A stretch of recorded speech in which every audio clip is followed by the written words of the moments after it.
Central Time. We're dicks at 6. There you go. We are the dicks at 6. Why'd you say that? I don't know. I just feel like saying it because I can say anything I want. You're a scumbag. I can say anything I want on the Sports Porch Philadelphia. Thanks for being here, guys. Welcome. We are live on We sure social are media, on Facebook, on LinkedIn, on YouTube, on Twitter, which is now X, in case you didn't see that. Yeah. And you can always find us on live at theporcheslive.com, theporcheslive.com. theporcheslive.com. Just click on the Philadelphia tab. That's the only tab that matters. That's right. That's the only tab that matters. And I forgot what I was going to say, but it doesn't matter. We're going to drop this podcast right after the show on the iHeartRadio app, Apple Podcasts, Spotify, or anywhere you get your friggin' podcast. I did hear the Twitter was changing today, but I still have the little blue bird. Yeah, no, I have the X on my computer. They changed Do you? the desktop version. Oh, okay. Yeah. Okay. Yeah. How exciting. Why can't he just leave it alone? I don't know. You know, it's actually really good the way it was. Just leave it alone. Yeah, I think it was fine. But you know what? Billionaires have their toys, and Twitter/X or whatever the hell it's going to end up being actually called is one of Elon Musk's little toys. You know, just stick to your spaceship to Mars. Yeah. You know what I mean? Like, come on. Well, if you think about it, it makes sense. His company is called SpaceX. So, and he did say there's going to be some more changes coming, but you know, I'm not on Twitter that much. You know, I didn't really migrate over there when it got big, and then during that ridiculous election stuff, blah blah. But listen, that doesn't matter. That's not why you guys are here. You guys are here because we're talking sports. That's right. We're talking Philadelphia. We sure are. And we're going to first encourage you to subscribe to the Sports Porch Philadelphia anywhere you get your podcasts. And we'd love it if you would leave a review and leave a great one. Yeah, leave it. Yeah, we'd love that. But Yeah. if you have constructive criticism, I mean, you know. Yeah, constructive criticism is welcome as well. Yes, we're adults. So the first thing we're going to talk about today is the Phillies. The Grand Schwabini is in the house. What do you think of my podcast from yesterday? Well, we've kind of already talked about that, but I'm going to remind everybody. But these listeners haven't already talked about it. That's true. The Phillies report drops after every series on the Sports Porch Philadelphia podcast. The Grand Schwabini catches you up on what happened the previous series and previews the next series. So, Grand Schwabini. Yes. Phillies dropped 2 of 3 to the Guardians. Yes. Not feeling good about that, but currently 53 and 46. They are, 11. Wow. In second place, 11 and a half games out of the lead in the NL East. However, wild card wise right now, they are in the third spot, but in a virtual tie in the third spot with the Giants and the Marlins, and a half game back of the Diamondbacks and a full game back of the Cincy Red Stockings. No, they're not the Reds. Yeah, the Red Sox are the Reds. So what the hell am I thinking? I don't know. So what is your thought? And if you listen to the Phillies report on the podcast yesterday, you know, obviously dropped 2 out of 3 to the Guardians. Didn't expect to do that. Playing the surging Baltimore Orioles. I love saying that. Tonight in the next 3 games.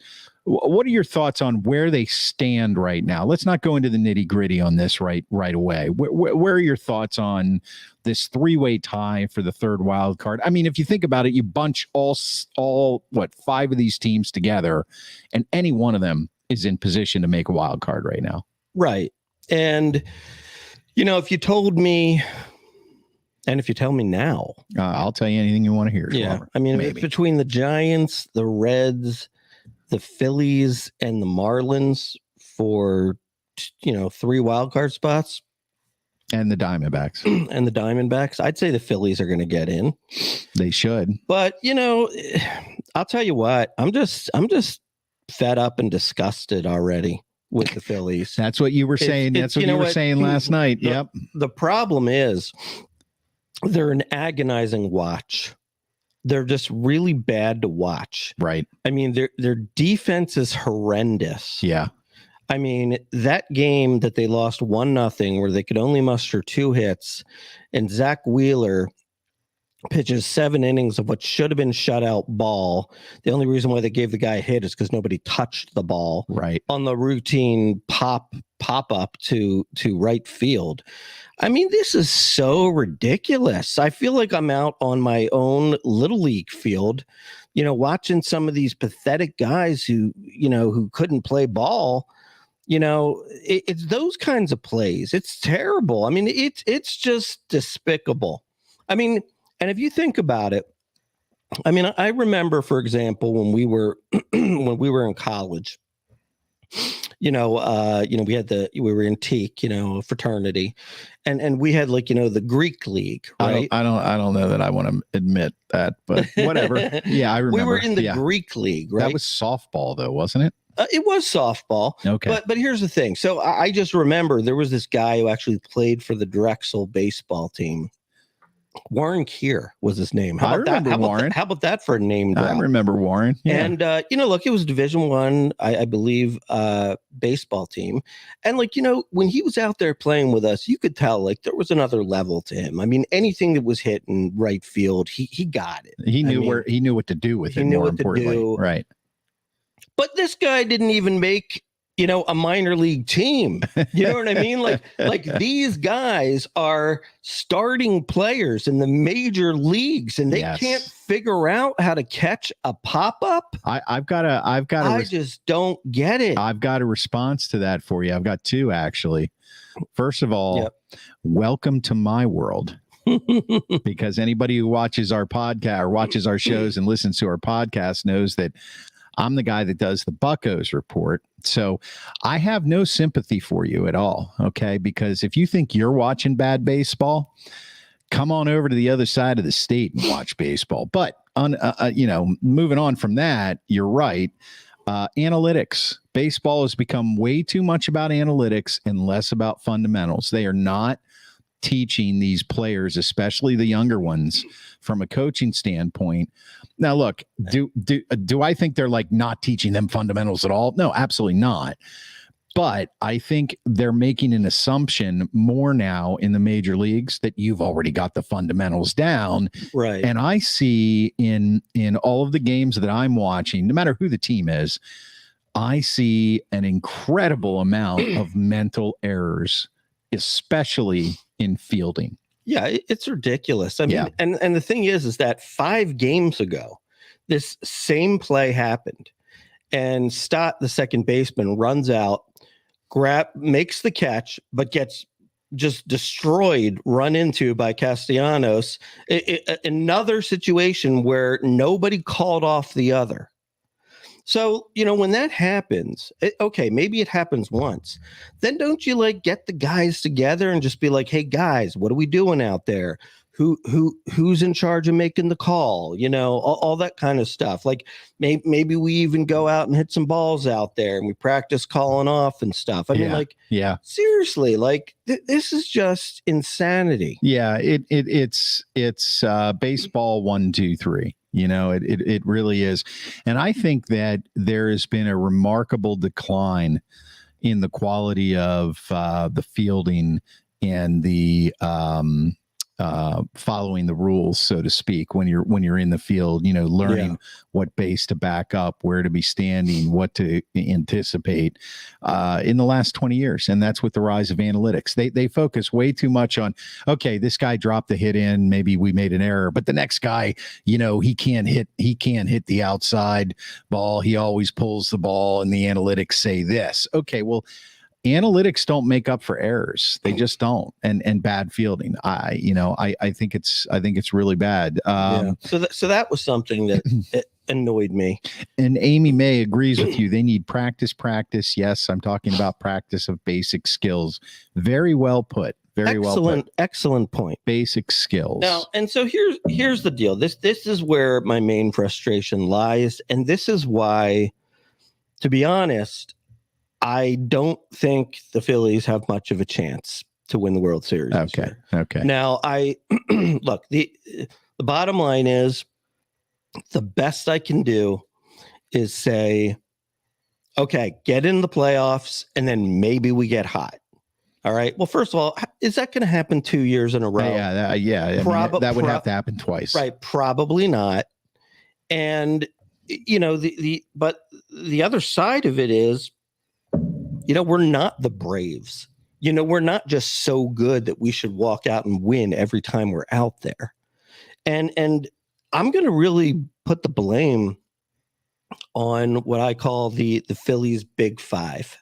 Okay. So each one of these guys is at least supposed to be a superstar. Okay. So you've got Kyle Schwarber, 46 home runs last year. Right. All-star player, known for being clutch in big playoff games. You've got, he's hitting 190. Yeah. Okay. A little better than he was earlier in the year. It's still horrible though. Yes. Trey Turner, apparently in the last 5 years, some say a top 5 baseball player, some say top 10, but either way, anybody before this season would have told you he's a top 10 player. Right. He's hitting 247. Not a good year. Nick Castellanos has had an all-star season, but since the all-star break, in a major slump. Mm-hmm. You got Bryce Harper. We all know he's a superstar, 3-time MVP. And JT Realmuto, basically known as the best catcher in baseball, right? So this is what these guys are doing in the month of July, okay, to date. And what's really important is I'm going to give you their strikeout percentage. Yeah, okay. I looked at what you sent over to me earlier. It's quite astounding. Right. So it's Schwarber's hitting 190 with a 29.9 strikeout percentage. So basically 3 out of every 10 bats, he's just flat striking out. Right. Trey Turner, 247, 26.8 strikeout rate.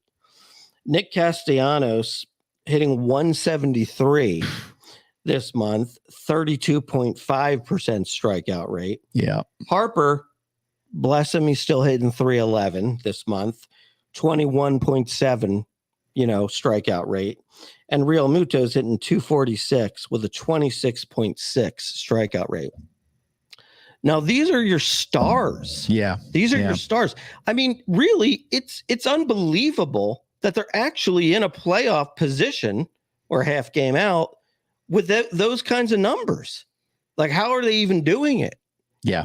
You know what I mean? Yeah. It's just, it's so frustrating. It goes back to the team they're playing tonight, the Orioles, and something that you mentioned on the Phillies report last night, that if you look up and down the Orioles lineup, there's nobody right now that actually stands out as like having like the most incredible year. They're batting 300, their on base is 390, 400. They've got 28 home runs and 55 RBIs, and their pitching staff, to me, their starting staff is average. It's average. Yeah, but their bullpen is lights out. So the difference is you've got a good, young, aggressive players that understand the situational hitting that they're in. They get timely hits. And their starters pitch enough innings and hold the other team and give them a chance to win. And that's what's happening. And for the Phillies right now, it seems like it's more of the little things, because there's another side to this too. If you're going to have a slump right now, have a slump right now and get hot in August and don't lose too much ground. Because if you can get in hot in mid to late August and carry that through into September, you might end up playing October baseball. Right. So now, it's not like it's unexpected. And I mean, some of it, really it's the pitching that's carrying them. The Phillies bullpen's been really good. And the starting pitching for the month of June was excellent. And in the month of July, it's come back a little bit, but you're still getting like a lot of quality starts, right? So the pitching has kind of kept them in it more than the hitting. But my gosh, it's like when you struggle to score runs with all the bats that they've got, and here's the thing too that just, there's some decision making that just drives me up a wall. I know. So let's talk about Jake Cave. your minor league sensation, the minor league 400 hitter. Currently batting 211. Currently batting 211 in the big leagues. Yesterday, 0 for 4 with 4 strikeouts. Yeah, 21 strikeouts and 71 at bats. Okay, so let me understand this here, okay? So one of the Phillies' highly touted prospects is Johan Rojas. He comes up, he makes an incredible catch in center field. In terms of defense, which we need to upgrade, they say he's the best defensive outfielder in the minor leagues. So he is amazing. He comes in, first inning, he's out there, leaping catch, diving into the wall, throws to first for a double play. This guy can play, right? The issue with him is, how will he hit? First game, doesn't get a hit, but gets a couple, sacrifice bunts down. Second game goes 3 for 4. Next game goes 0 for 3. And now we haven't seen him for like a week because we got to play Jake Cave, 30-year-old career minor leaguer. I mean, like, what are we doing? Yeah. What are we doing? So that's a question. Another question I have is, Alec Boehm.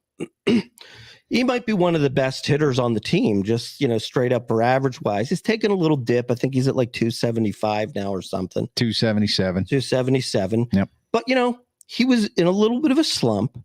And then in extra innings yesterday, he breaks out of the slump, gives the Phils 2 insurance runs in the top of the 10th inning, which proved necessary to win the game. And we take him out of the lineup. Yeah, I see that a lot. We take him out of the lineup against the Baltimore Orioles, the best team in the American League, so that Josh Harrison can get in the game. No, they were playing Cleveland.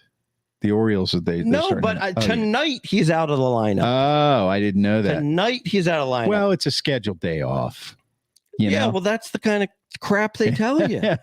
You know what I mean? Look, he just got a big hit for you. Yeah. He's coming out of his slump. Yeah. And he's a good player, which Josh Harrison is not. Yes. It is frustrating to watch to watch how managers now jumble these lineups up and what the reasons really are. I find that to be probably just as confusing and infuriating as you do. I watched the Pirates do the same thing with a guy named Jack Sawinski. Look, this is a guy that leads the club in home runs, and yet you're experimenting with him at leadoff and then pinch hitting him in the 9th inning. Right. Look, he doesn't play every day now. He leads the club in home runs, and it's not like he leads the club in home runs with 14. He's got 21. Right. All right. He's on his way to potentially a 40 home run season. Let him get the at bats. What is the deal there? So anyway, I understand. But, and it's little things like, so for example, the whole idea, the only reason at all why Bryce Harper has learned to play first base is so that we can get Kyle Schwarber out of left field. Right. I don't know if you know this, but he is actually, by the numbers, the worst fielding player in the major leagues. Schwarber. Yeah. Although he did make 2 diving catches in the past week. Yeah. So maybe he's the second worst now. Right. Yeah. But here's the thing. Okay. So we've waited months for Bryce Harper to play first base. And so now, he plays first base and then he DHs and then Kyle Schwarber goes back out to left field. And then he plays first base. And now tonight he's got a DH again, and Kyle Schwarber's got to play the field. Like, what the heck's going on here? Yeah. I mean, they're not. Well, we're easing him into it. Like, did you see the diving catch he made when he wrecked into the steel wall of the bullpen? If he's not hurt from that, he's not going to get hurt. Well, listen, there's no such thing as easing somebody into a professional role on a professional sports franchise. They either go in and play and they do it, or they don't. Yeah. And so you know what? And so So another reason why this Jake Cave has been brought up to the majors, I'll never get is that. because they like position optionality. Yeah, right. There's your word, So optionality. they had him playing first base for like 3 weeks in the minor leagues. So he makes his first base debut tonight. Oh, good. I mean, like what the hell's going on? It's good for my birds. What the hell is going on? Yeah, it is really strange for old school baseball fans like us to watch these lineup gymnastics. I don't like it. Let's go to the leaders now. Look at Bryson Stott. He's now the team average leader, 304. Schwarber, of course, 26 home runs and 61 RBIs. Brandon Marsh has a 358 on base percentage, and Bryson Stott, he's overtaken Nicky Cass. What did you call him? Nicky Cass. Or Castellanos or Castellanos. Who knows? Yeah. Castellanos. 111 hits. So, yeah, I agree with you. It seems like there's some things that Topper is struggling with as far as finding his positioning in the field. Well, you know what? And he I think for Topper, he admitted something that he rarely ever admits. He usually never says anything negative about players, and he didn't really, say anything. But he's like, they kept on saying like, hey, people keep questioning, should you shuffle the lineup? Should you try to do something to kickstart things? And he's like, hey, you know what? Our top 5 guys, they just got to hit. Well, this is true. That's it. They just got to hit. That's true. Does he shuffle their position in the lineup a lot? Not much. Yeah. Not much. Yeah. Which I think overall is a good thing. Absolutely. But sometimes I think you have to look at it and you have to think about somewhat of a change. Like for example, let me just get this comment. Okay. Imani Bentley says, "Go Eagles." That's right, Imani. That's what we're talking about next. Stick around, Imani. Thanks for being here. Watching on YouTube. We will be discussing the Eagles next. Go for it, Schwarber. I mean, sometimes I think like for example, look, Bryce Harper doesn't have his power back. He's basically a 300 hitter right now. Yeah. 290, which is decent, and he walks a decent amount. So, maybe move him up into the 2 hole, maybe take Turner out of there, maybe put Turner back at like 5 or 6. His on base, Bryce's on base is pretty good, 385. Right. So maybe move him up in the lineup, maybe take a guy like Bohm and let him like realize his potential and put him in the number 3 spot. He's going to get more pitches to hit. I mean, like Bohm does a pretty decent job. He probably gets a lot of junk because he's constantly batting 7th, So, let him up there with somebody, in the cleanup spot behind him, like Castellanos or JT Realmuto, and give him something to hit. And, that might make a difference. I just feel like you got to do something. I mean, you just can't keep throwing out the exact same line. Here's a great stat. Bryce Harper missed 33 games this year. He's only played 66 games. He is second on the team in walks. Right. That's crazy. And as far as hits go, he is 7th on the team in hits. And everybody else above him has played at least 20 games more. So that right. shows you the effect that he can have. Number 2 hole, I don't know. I mean, he's a classic number 3 hitter. Right. That's what he is. Or do you move maybe Bryson Stott up to number 2? Right. And move Trey Turner down. Like I think Trey Turner needs to be moved down to take some pressure off of him. I mean, that's how I feel. I had high hopes for him. Well, I got to be honest. I don't see it getting better. I mean, that's the thing. I mean, sometimes like my feeling now is like we're almost in August. If you're going to have your, a much better second half, it really should have started by now. Yeah. Because the All-Star break was even a little bit more than halfway through. Right. Right. So I don't know. I just, unfortunately, I just don't see it. I just don't think it's happening this year. And that's disappointing. Yeah, well, here you go. Tonight, 6:40 start against the Baltimore Orioles. Kramer, 10-4, 480, 108 innings pitched, 115 strikeout, or 115 hits, 101 strikeouts, 31 walks. He has given up a good number of home runs against Sanchez, who is 0-3 with a 3.06 ERA. 35 innings pitched, 31 hits, 30 Ks, 6 walks, 5 home runs. And you look at the Orioles, their leaders, Anthony Santander is 17 home runs and a 265 average. Austin Hayes, 296 average, 335 on base and 466 slugging, and RBIs, Anthony Santander. This is and the Orioles now at 61-38. I think they have pretty close to the best record in baseball. I know Atlanta still does. I think it's just Atlanta's better. Yeah, Atlanta's better literally by 3 games.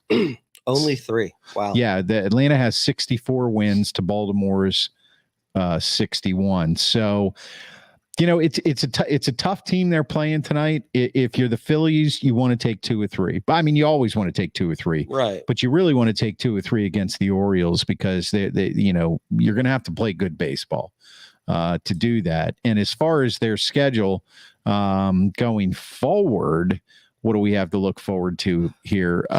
So we got 3 against the Orioles, and then coming up, then it's Buccos time. Yeah, that's right. 3 against the Buccos, Friday, Saturday, Sunday, and yours truly, that would be me, will be at PNC Park watching Zach Wheeler face the Pittsburgh Pirates at 7:05 p.m. on Friday, July 28th. And we're sitting, my lovely wife and I are sitting behind home plate. Nice. So we'll give you a little shout out. That's going to be the no-hitter. Yeah. And I'm going to make a prediction. There's a Schwarbaum, and they haven't announced the Pirates starter yet because they're actively taking applications to be a starting pitcher for the Pirates. I try out down at the ballpark on Wednesday. Do you? Okay, good. Yes. I have a feeling you're going to make it. If all goes well, as long as I can get my fastball up to like 88. Yeah, that would be good. Yeah, don't hurt yourself. and maybe I'll see you pitching that night. Yeah. Yep. So who knows? Well, I'll tell you what, it is a long season. There is plenty of baseball to play, and there's nothing that says that the Phillies won't get hot again. They definitely are capable of doing that. And we will, of course, keep you updated. And one more reminder on this, catch the Phillies Report before and after every series on the Sports Porch Philadelphia podcast. And where can you get that podcast, Schwaber? You can get it on the iHeartRadio app, Apple Podcasts, Spotify, or anywhere you get your podcast. That's right. We're everywhere. Moving on. Hey, let's talk some birds. I'm starting to get the shakes now. This is the time of year where I start to get the shakes. Eagles camp time. Let's go. Camp starts tomorrow. I'm going to turn that into something here that's not going to get in our way. And just put it on the ticker. So yes, camp starts tomorrow. And I want to announce something right now as we go into camp, because I'm pretty sure I can announce this. Yes, you can. After every single Eagles game, there's going to be a breakdown by the Grand Schwabini on the Philadelphia Sports Porch on the podcast. He's going to go into why the Eagles won again. And hopefully there won't be many negative ones. But he's going to break it down for you. He's going to look for your comments. He's going to look for your participation, and he's going to look for a review. But I'm really looking forward to those, Schwaber. Really looking forward to those. Well, they're going to be excellent. I'm sure they are. You know, with football, you know, every game is so much more important. Oh, yeah. Because there's only 17 of them. Yeah. Yep. So passions will be running high. Oh, I can't wait. And if there is a loss, there will be hell to break loose. Well, yeah, I hope so, because the one disappointing thing was that you got to understand, guys, Schwaber and I have known each other for a long time, 35 years. And after the Super Bowl, he just did not have the heart to come on and do that. You got to set that aside. You got to push through the pain. Okay, you got to push through. I can only do what this human being can handle. which apparently is not much. But, looking forward to that. So camp starts tomorrow. And who do you got in the background there for those younger Eagles fans who don't recognize that number on the jersey? That is number 17, and that is Hall of Famer Harold Carmichael. He's the guy who caught all the touchdowns from Jaws. Ron Jaworski. I ran into Ron Jaworski at a bar at a nightclub in Cherry Hill, New Jersey, back in 1990 or 91. Did you have a nice conversation? No, he wasn't interested in me. Well, I wouldn't be either if I was him. He probably had more important things to do that night. You almost slipped up there, Schwaber. Yeah, he did. So camp starts tomorrow. Going into camp for the Eagles, what's the biggest question mark? Mark? Sorry. The biggest, well, I mean, there's a few. I mean, now you have to be pretty excited about the roster. The roster is pretty strong. I mean, ESPN actually did a breakdown of all the teams and who had the best roster, and ESPN had them down as number one.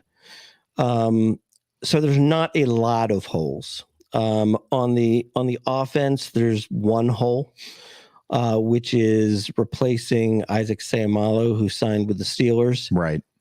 So it's either going to be Cam Jurgens, who was a second-round pick 2 years ago, who really is there to kind of be the heir apparent to Jason Kelce.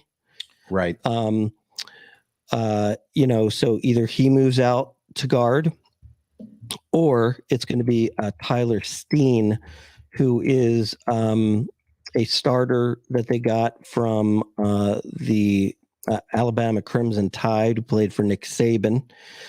So he was a Pro Bowl caliber, whatever they call it, and All-American or whatever they call it in college, for Alabama, and he played guard there. So basically the two of them are going to battle it out for that spot. So the line is a question mark right now because of who they lost. Well, I wouldn't say the line is a question mark because the other four guys are Pro Bowlers. They're pretty good. Yeah. Okay. So, I mean, really, like, I have to imagine that one of them will be able to fill in. Okay. I mean, whoever it is going to basically line up between two Hall of Fame players, right. Jason Kelce and Lane Johnson. So if they can't make up for you a little bit, we'll see. Right. But but that's, but it's still a question mark. I mean, we don't know who the starter is going to be as of this moment. And on the defense, you do have, a lot of young guys. You're going to have Jalen Carter, your first pick, the 9th pick overall. A lot of people thought he would have went number one if it wasn't for the little drag racing incident. The incident. I feel like all that stuff's behind him now.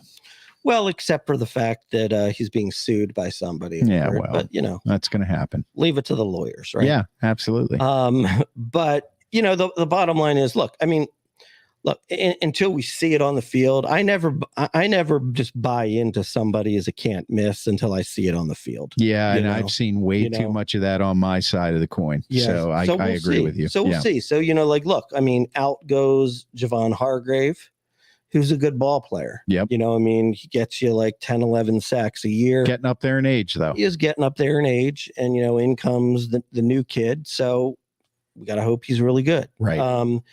Jordan Davis, who was the first round pick from a year before, he had a good start to the season, got injured, and then came back and kind of played sort of limited amount of touches. Yep. So he's got to play big. Yeah, I think things actually have the potential of looking pretty good for their line. Really. Well, it certainly could be for sure. Well, that guy Jordan Davis. It's a shame when guys like him start to get injured, because I think, barring injuries, I think he's definitely he's a force to be reckoned with. He's hard to move. Yeah, and he's fast. Yeah. So and then of course you've got TJ Edwards, left and signed with the Bears. So it's going to be Nakobe Dean's job to be the middle linebacker and the signal caller. Now, I'm actually a big believer. I personally, he's a rookie though. Well, he's not a rookie. He's a second year player. So he was picked in the third round. Now, if you, I'll bring you back on his story. He was expected to be a first round draft pick, right? And he became the slide guy, right? He just slid, and he slid, and I guess really the reason why he slid was because they felt like, well, number one, they felt like there were some injury concerns. Were his hands too small? No, that would be. I know. It doesn't matter. Go ahead. And so it was some injury concerns, and then there was, he's not the prototypical size or whatever. But all we know is, he was the leader of the defense for the two-time world champion Georgia Bulldogs. Right. And all these guys like Jalen Carter and Davis, and all those guys, they look to him like he is the leader. Well, and they played with him, right? So they understand. They have an understanding of how he calls games, right? And the few times that TJ Edwards got like nicked up, or we had a big lead, and they put him in, like one game they put him in, he got like 7 tackles in like a half, right? You know what I mean? Like I personally feel like he should have been on the field last year. But anyway, so he's going to be the starter, but he's got to prove it. He's got to prove it. Right. And, so that's, and, like you could say that there's a competition for the other linebacker spot as well. They signed a guy, a 3-year starter for the Bears who has pretty good numbers, but, he had 11 tackles against the Eagles last year. Right. But, to be honest, I don't really know who he is. And then we got like, a guy who's been pushing to make the roster for like the last year, name I think it's Christian Ellis. He's in the mix. So who knows? Then we've got you got a guy like what is it? Smith, Roland Smith. Roquan? No, he's on the Ravens. Our other first round pick. It's somebody Smith. Yeah. for the Georgia Bulldogs. Oh yeah. And so like, he's kind of like an edge guy. So you don't really know if he's a linebacker, if he's going to be like on the edge the whole time. Who knows? The bottom line is that there's a few questions here or there, but not a ton. I mean, safety might be a question. They've got Terrell Edmonds, who's going to come in and, probably be one starter for you. Then they've got, a pretty high draft pick, I think, in the 3rd round. There's a guy they really love out of Illinois. I think his name's Sidney Brown. They also have a guy from the Saints who was a pretty high pick, and he struggled with injuries, but he had a good year for the Saints last year. So that's kind of a one that's sort of up in the air as well. And you also have to realize, Howie Roseman kind of does this every year. He adds somebody late. Nolan Smith. That's right. Nolan Smith. Yeah. Right. And so, Howie usually adds somebody every year. I'm really hoping that he adds Budda Baker, who's unhappy with his contract for the Arizona Cardinals, because I think Budda Baker would be sort of like the cherry on top that could make the defense just absolutely ferocious. But, look, the Eagles, barring any catastrophic injuries, the Eagles should be very good this year. They've got a more difficult schedule this year than they had last year. And that's what happens when, you finish first in the conference. But at the same time, one of the things that I had sent to you wasn't really so much to talk about their schedule, but the Eagles are favored in 15 of 17 games next year. Yeah, I'm looking at that right now. The only one they're not favored in is when they're playing in Arrowhead against Kansas City. Yep. And I think it's like a pick 'em against the Cowboys. Yep. Right. So what that tells me is that, you can sit here and you can say the Eagles have a tough schedule, but everybody else who has the Eagles on their schedule says, we got to play the Eagles that week. Yeah, that's true. We have the schedule here, and we're not going to make any predictions.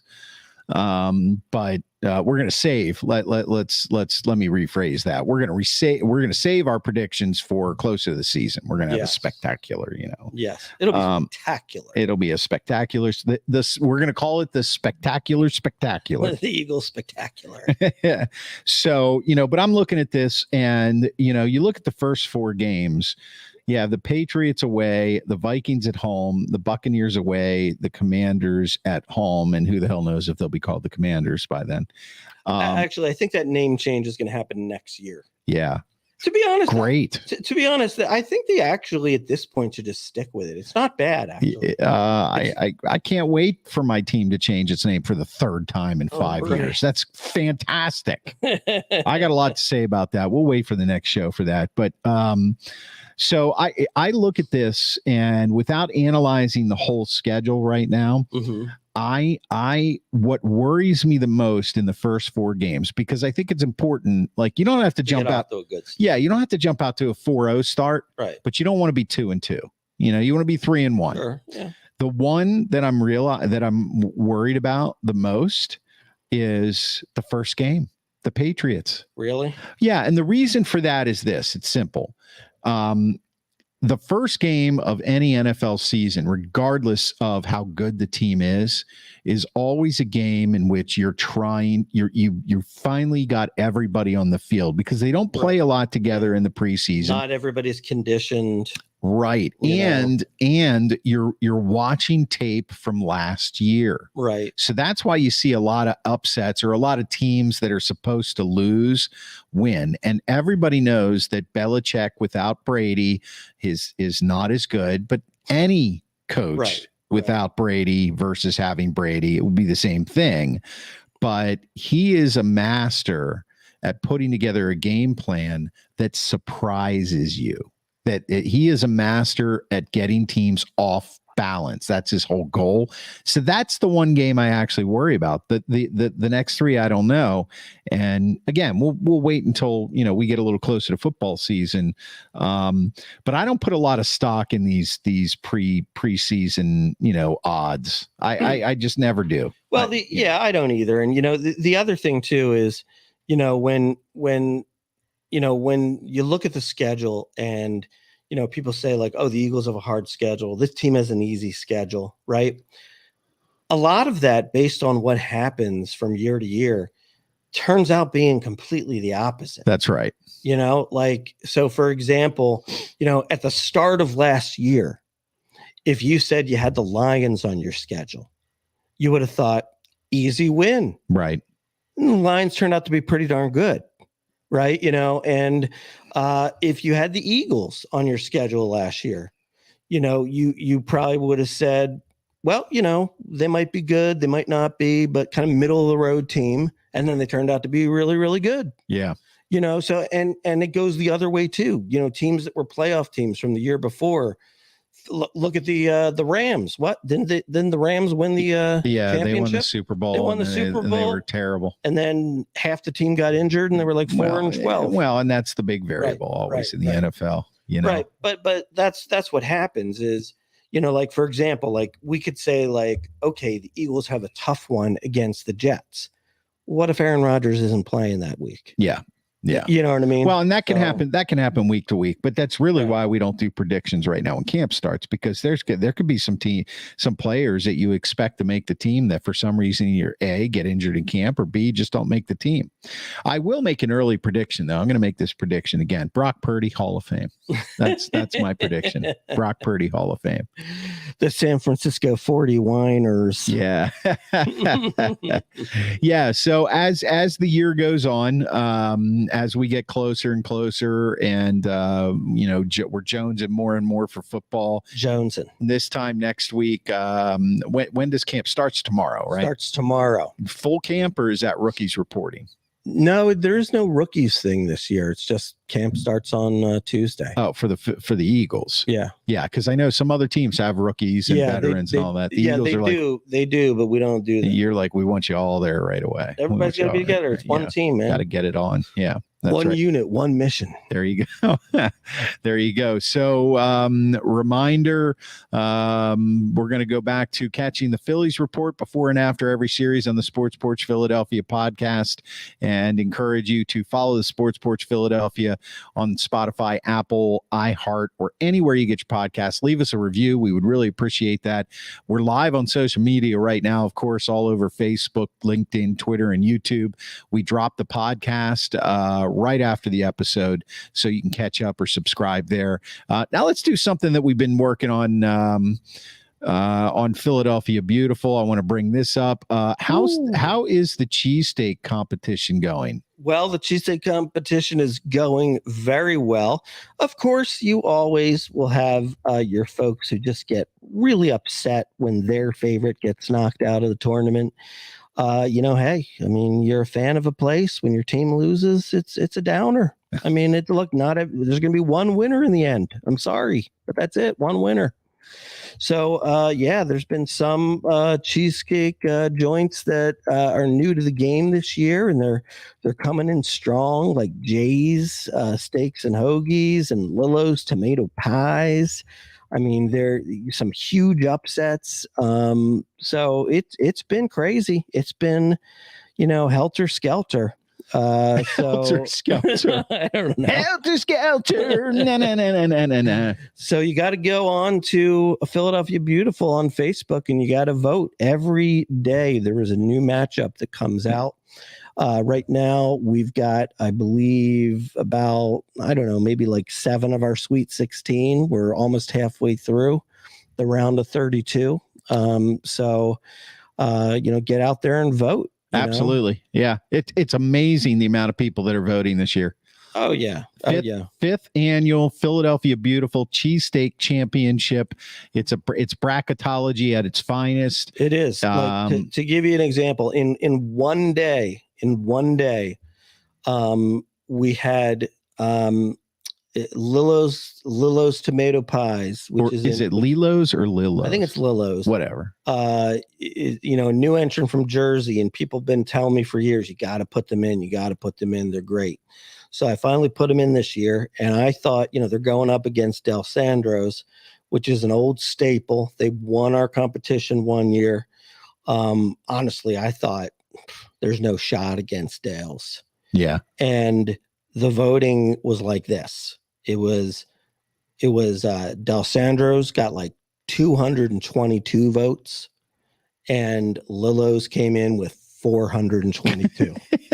So they blew them away. Well, there's a lot of people in Jersey that like to feel that associate with Philly, even though after living there for a few years, I can tell the difference between a Jersey and a Philly accent. But you know what? If you make a Philly cheesesteak and you're within like 100 miles of Philly, I personally, this is my opinion, you can make a Philly cheesesteak. If you're out here in Pittsburgh, no such thing. Right. And Pac said, yes, it is a Harold Carmichael jersey. Pat is on track. Yeah. Pat is on track. But the thing is like that was one day of voting, and that was almost 700 votes. Yeah. That's good stuff. I mean, that's a lot. In one day. Yeah. So this year, we're gonna really highlight this cheesesteak competition. Tell us about the restaurants that participate. They get excited about it, don't they? Oh, they do. I mean, a lot of folks, who own these places or in the marketing departments, they send it out to everybody that follows them on Facebook and says, hey, vote for us. And, at the end of the year, we put together a nice little plaque of the bracket, which you can hang up in your restaurant. Yeah. And so it's a good time. Here's what we're going to do. And I'm going to put this out there because we were going to do it last year. Yeah. We're going to go to Philly and we're going to present the winning cheesesteak joint with their award. A presentation. Absolutely. And we're going to do a show.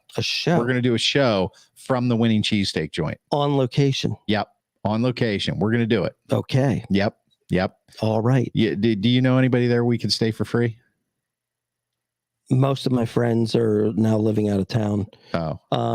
Okay. Well, I could probably dig one up. I don't care. we'll Motel 6 at Schwaber. Right. You know me. I'm always about I'm the a Motel Super 6. 8 guy. Yeah. All right, guys. Don't forget, vote for your favorite cheesesteak at facebook.com/Philadelphia, or just go to your Facebook app, type in Philadelphia Beautiful. Philadelphia Beautiful. And as always, catch the podcast right after the show, the Sports Porch Philadelphia on iHeart, Spotify, Apple Podcasts, anywhere you get your podcasts. And you can always visit us at theporcheslive.com. And what do you click on, Schwaber? You click on the Philadelphia tab, the only tab that matters. This was a pretty good one. It's always fun. Yes. Thank you for watching the Sports Porch Philadelphia on Facebook, YouTube, LinkedIn, Twitter, and everywhere else in the whole wide world. And thank you for listening to the podcast. We're growing and we love it. And we would really love you to leave us a review and, all that good stuff. And until next time, I'm your technical director. He is. And you are the Grand Schwab Beanie, signing out. And we are out. Goodbye.